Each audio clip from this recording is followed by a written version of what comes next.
छोटा सा फिर राजकुमार भाटी जी के पास जाती हूं। ये उत्तर प्रदेश प्रयागराज संगम नगरी पर जो सिर फुटअव्वल हुई, शंकराचार्य लौट गए, ये नैरेटिव सनातनी सरकार के खिलाफ जाता है या फिर दरअसल ये और ताकतवर करता है योगी आदित्यनाथ को within the BJP circle? Garima ji, Yogi ji के पास राजनीतिक और आध्यात्मिक तप की इतनी शक्ति है कि कोई भी श्राप उनको कुछ नहीं बिगाड़ सकता। बहुत शक्ति है उनके पास। तो इसलिए जो भी लोग श्राप दे रहे हैं ना, उस श्राप का कोई फर्क नहीं पड़ेगा योगी जी पे। योगी जी वास्तव में उनके पास राजनीतिक और आध्यात्मिक दोनों तरह की शक्तियां हैं। फिर आप कह रही हैं कि यह संगम पे क्या हुआ। दो बात मैं और कहूंगा। पहला एक कि कालनेमी कौन है? कालनेमी एक मायावी था। तो पहले लाठी बरसा, फिर पुष्प वर्षा का आश्वासन देना। कौन लोग हैं ये लोग? वास्तव में कालनेमी तो वही हुए ना, जिन्होंने पहले लठ वर्षा करवाया, अब कह रहे हैं आप आइए स्नान करिए, हम पुष्प वर्षा करेंगे। कालनेमी तो ऐसे ही मायावी था, इसी टाइप का रूप धारण करता था। तीसरी बात, अभी मुक्तेश्वरानंद जी के पास दो विकल्प थे। या तो वो टकराव का रास्ता अपनाए और योगी जी के सामने खड़े हों, या केशव प्रसाद मौर्य जी की आग्रह को स्वीकार करें और वहां से चले जाएं। यदि अभी मुक्तेश्वरानंद जी को यह अंदाजा हो गया 11 दिन में कि 15 फरवरी तक भी यदि हम बैठे रहेंगे ना, तो उसके बाद सब टेंट उखाड़ के चले जाएंगे, मैं अकेले बचूंगा, तो फजीहत से अच्छा है कि 11 दिन के बाद चले जाइए। इसलिए अभी मुक्तेश्वरानंद जी चुपचाप वहां से चले गए। एक भाषण दिया उन्होंने लंबा चौड़ा, और उसके बाद ये श्राप देते हुए चले गए कि ऐसा कभी नहीं हुआ, मुगल शासन है। लेकिन उसका असर क्या होगा? क्या उनके कहने पे कुछ हो जाएगा क्या?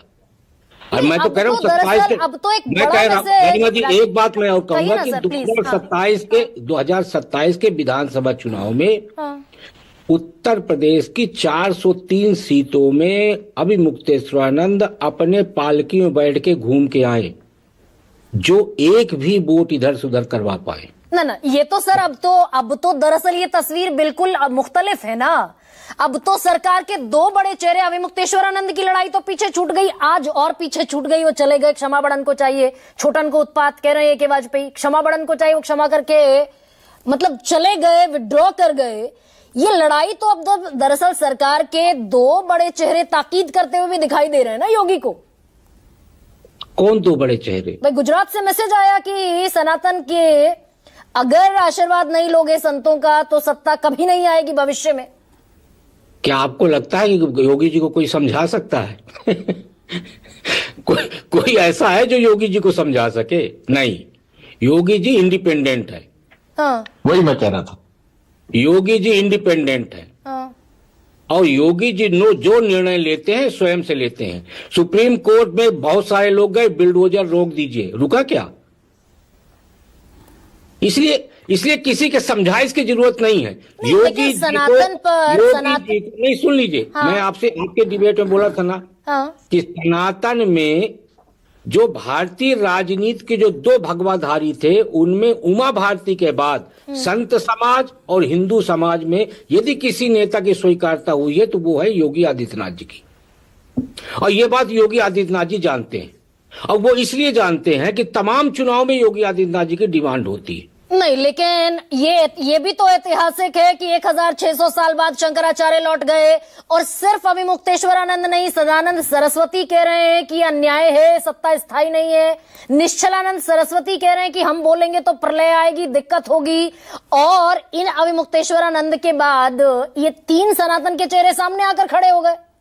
मैं एक अंग्रेजी पिक्चर देखा था गरिमा जी, मैं अंग्रेजी पिक्चर देखा था, कुछ नाम उस पिक्चर में क्या हुआ, दो वैज्ञानिक थे, उनके पास एक यंत्र था और वो उसको दबाते थे और आदमी की याददाश्त मिट जाती थी।